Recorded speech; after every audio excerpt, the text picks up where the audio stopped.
What's up everybody, welcome back to Mick Crafts, and this week I was having a little trouble finding some inspiration on what I wanted to make, and so I went looking for some. I found this really cool image of a mimic tower, which was done by an artist named Clara Fang, and it was commissioned by someone named DM Tuz. Once I reached out to both of them and made sure they were cool with the idea of the build in the video, I decided this is what I was going to build. I'll put both of their Instagram handles in the description of the video. You should check them both out. They both make some really cool D&D related assets, as well as some commission pieces, it looks like. So yeah, I decided to start building the skeleton of the tower using some cardboard toilet paper rolls. I cut one of them in half to be able to later glue it at an offset, as you might have seen in the original image. I then secured them with some hot glue and some masking tape just to give them some extra stability. Since the top section of the tower is a little bit wider than the rest of the tower, I decided to use this cool little box that I got from a pack of paintbrushes that I bought a few weeks ago, and yeah, it seemed to work out perfect. You will notice by the end of this build that this is not a one-to-one construction to Clara's image, because I'm just not at that level yet, but I decided to give my own twist on this whole thing, and I was really happy with how it turned out. After the skeleton of the tower was assembled, I cut some slits into the bottom piece of cardboard, that way it could, kind of fan out a little bit and sit a little more sturdy on the base. I also cut out the section for the door, which, if I'm honest looking at it now, I'm not sure why I did that, considering it was just going to be covered, but it marked it all the same. Once the tower was secured to the base, it was time to start marking out our trees that are going to be wrapping around the tower, as well as marking out the eye that is going to be sitting right in the center. I decided to make the trees out of super sculpey clay, so I started with some armature wire that I twisted around the base of the tower, and then I wrapped it in aluminum foil to kind of bulge it out a little bit and give it close to the general shape that I wanted the tree to have. I then used what can only be described as environmentally unfriendly amount of glue to secure them to the base.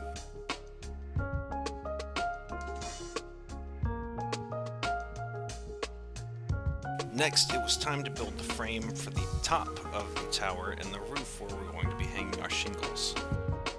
I pieced together the frame using coffee stirrers and hot glue, and then I pulled out some red foam to cut out the shapes of the roof to cover over the openings.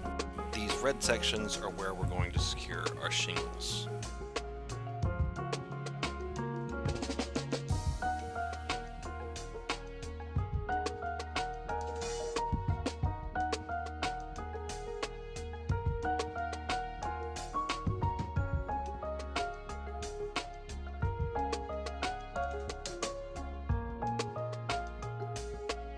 It was right about the time that I secured the roof to the top of the tower that I realized I forgot to put my window, or even an opening for a window, onto the top of the tower. So I pulled off the top of the tower so I could insert my window. If there was a portion of this build that I would say went horribly awry, it would be my window. As you will see, I tried to make my own kind of custom stained glass window using UV resin and some pigments, and it just didn't turn out the greatest.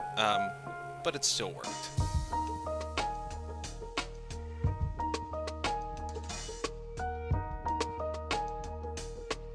Next, it was time to start sculpting our trees. I rolled out some Sculpey clay into nice thin strips and then started cutting them into thinner strips to overlay over our armature bits and start layering up our tree.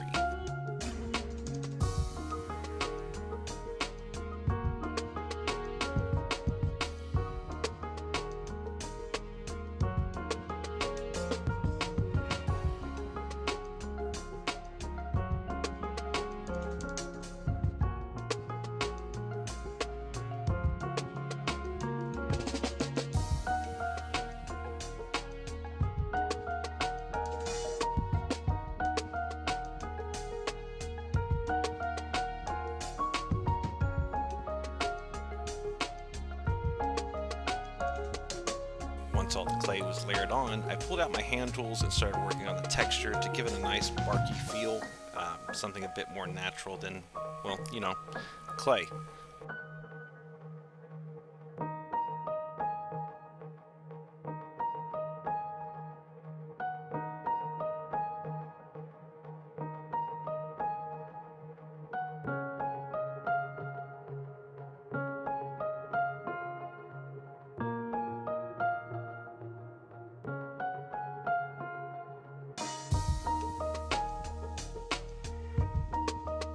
Once the detailing was done, I gave it all a light brushing with isopropyl alcohol to help smooth everything out a little bit and get rid of some of the snags and burrs. Then it was time to bake the whole thing with my heat gun, since this would be, well, dangerous to put in the oven. I rolled out another bit of Sculpey clay to act as kind of the mortar or stone bits around at the top of the tower and surrounding the window. As you'll see, I did actually try to recreate the woodworking and everything at the top of the image, but I very quickly realized that it just wasn't going to work out the way I intended, so I kind of abandoned that really quick and basically just gave it some supports around the back.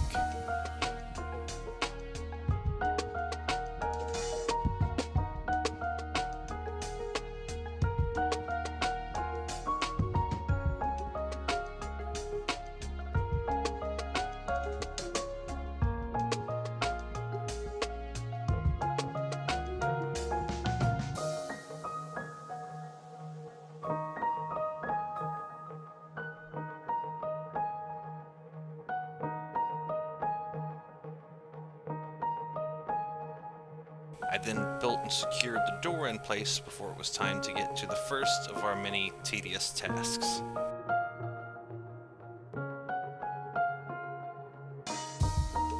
I pulled out my hot wire table and then grabbed some foam that I had left over from previous projects and used that to make my bricks.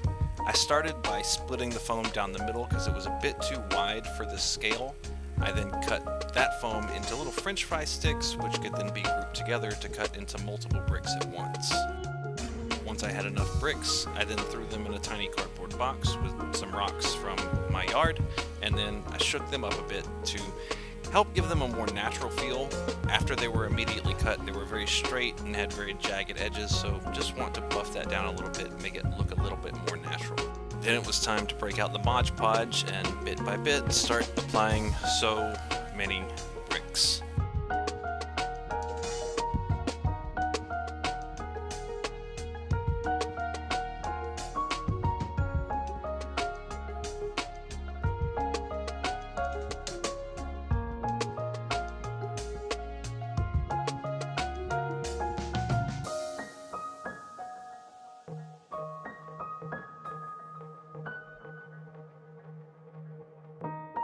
Once the tower had been covered in bricks, I then cut some sharper edges into some more of my bricks to help make the mouth of the tower that was supposed to go around the door.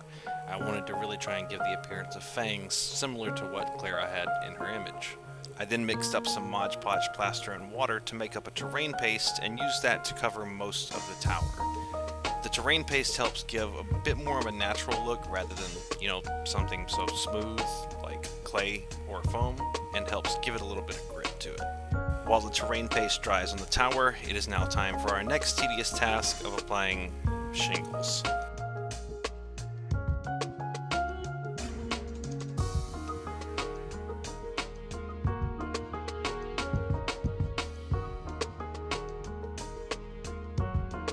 Once the shingles were up, it was time to sculpt our eye. I'm fairly new to sculpting, so this is actually one of the things that I was most excited about for this build, was getting to sculpt so much. And the eye was a really interesting piece to try and start with.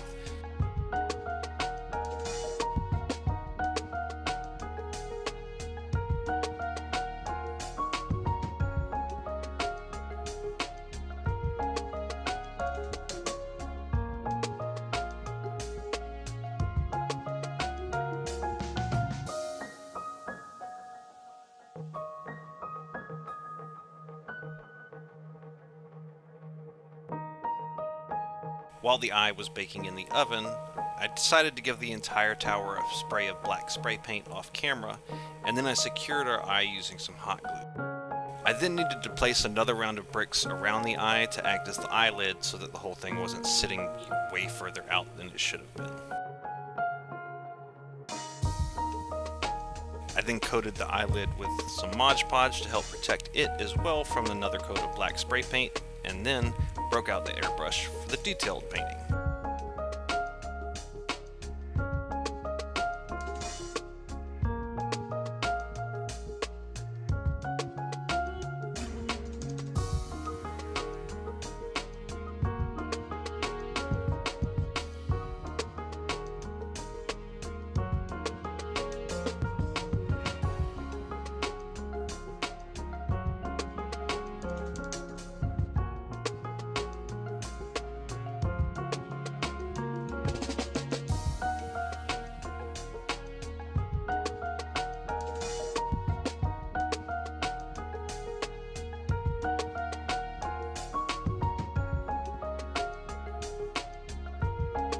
Once the base colors were done from the airbrush, it was time to pull out our wet palette and some of our lighter colors to start doing the highlighting.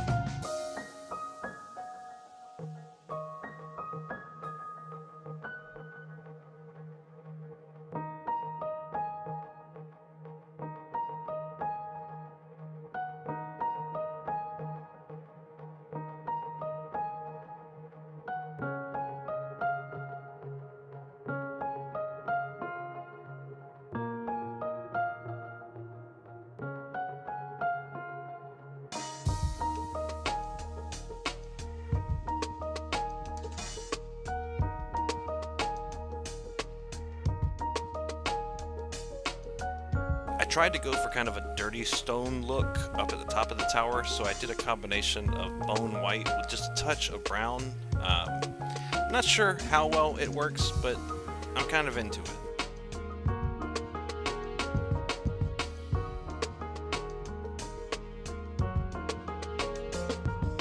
Once the paint was dry, it was time to start adding some more little nature bits to go along with our tree that has embedded itself in our tower.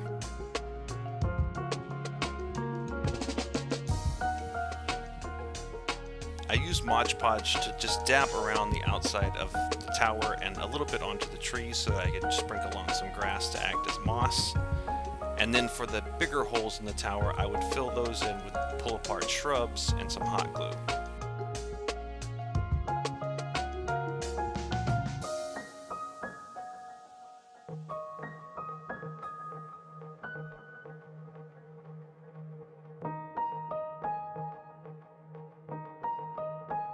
Next, it was time to move on to our eye, which I decided I wanted to use the same colors that Clara did in her image, so I decided to use orange and yellow.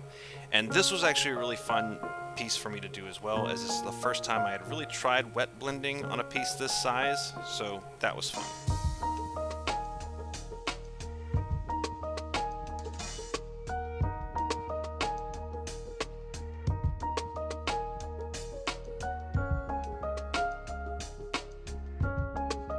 Once the eye was painted, I then gave it a coat of UV resin with a paintbrush to give it that nice glossy finish.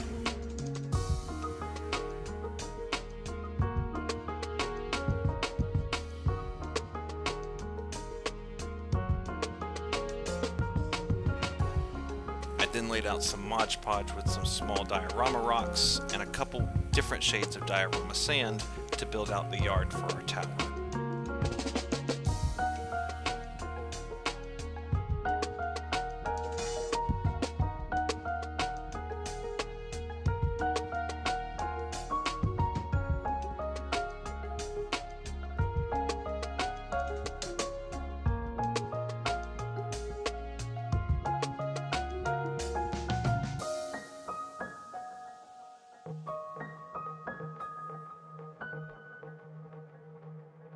Once the yard was complete, it was time for glamour shots.